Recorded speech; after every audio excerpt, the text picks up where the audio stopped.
good, and yeah, we try to influence AI in a way that it's a bit more like good. And usually we try to influence the European Commission then invest a bit better into AI. And now it's our Mistral, right? Mistral is the leading European AI lab at the moment.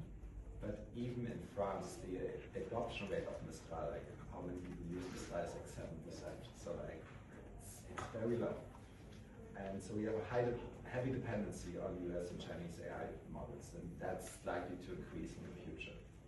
So the consequence here is that we have less sovereignty over critical infrastructure. I mean, if we treat AI as a critical infrastructure, what it's increasingly becoming,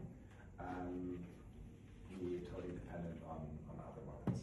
It's lower switching costs for you because it's an open model. I mean, you can host it. It's not you're not dependent on the AI. And yeah, on the other hand, they're like closed models. Like closed models means those models are ChatGPT, Claude, that's the major closed models. And here, key artifacts are still proprietary, especially the weights, and you can only access it via API. So you can't download the model. You can only you pay OpenAI for it, and you pay for the tokens, and then you use it. And that, I mean, the consequence here is you have the public has a limited ability to inspect, modify, or independently run the model. So in these cases, these models are usually inspected by the companies themselves. I mean, they have like very fantastic software engineers who are very, very good. But the question, I think, is rather like from a democratic point of view, should we really leave it only for these companies to decide what is a safe deployment of AI medians to train and deploy models. This is also where the most money is in at the moment, because like the gigantic infrastructure investments is almost everything is in compute. Then you have data. I mean, data is like necessary ingredient to train models. You need like a lot of, especially high quality data to train these models and then make them better. Then you have the models themselves.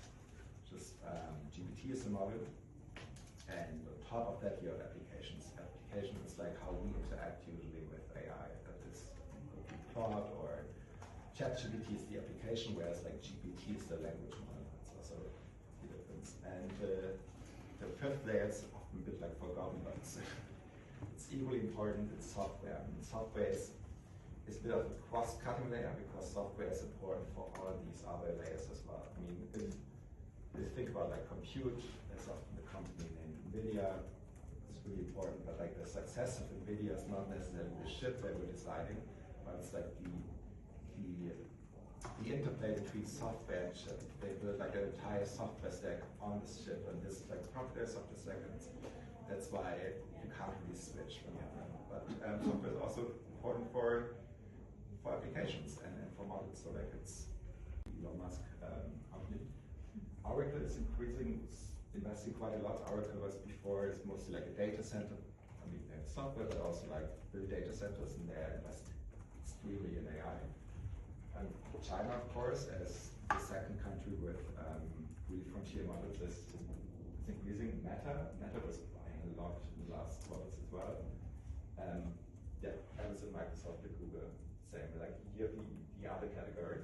The other category basically means so-called neo clouds. So when we think about like data centers, AI data centers, there are basically like two different types. There's one type of these large Microsoft or Amazon data centers backed by hyperscalers, and then you have like new kinds of companies which are called neo clouds. These are actually, in fact, most of them are former Bitcoin mining companies. So for Bitcoin mining, you needed also have to like run servers.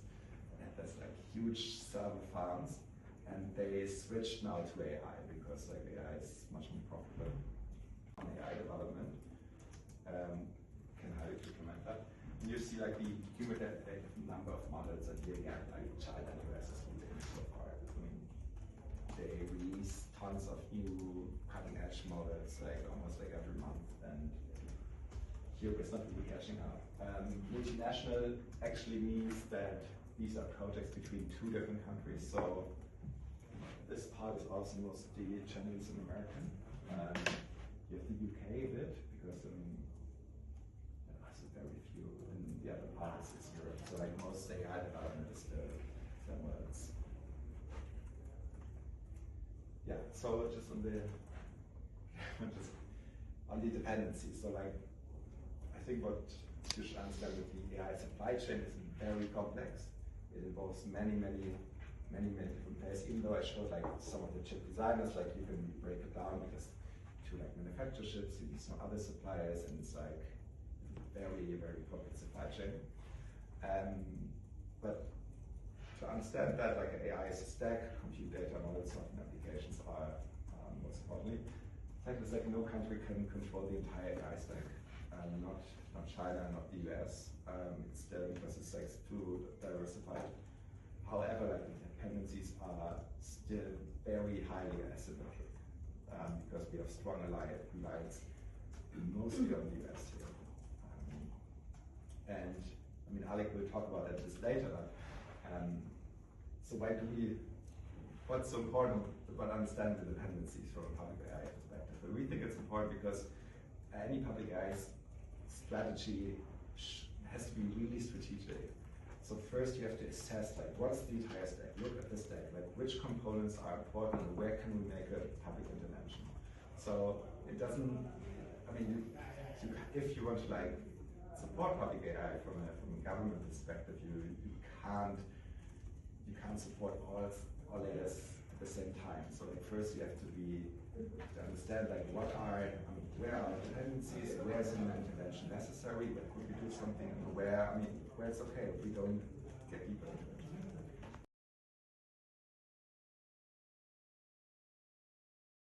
Now it's insane. Like I don't have the same job anymore in 5 years.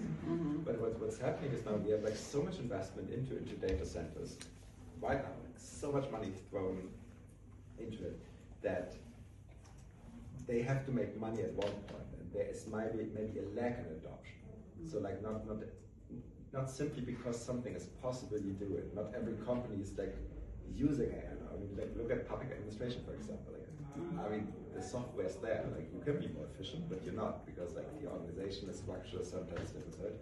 And if this lack in AI adoption is too long, then we might have a problem because like now you have so much private credit investing in data centers, and they need a return at one point. And I think this is like a very dangerous dynamic right now because if something goes wrong there, like there will be kind of a crash. Kind of a crash.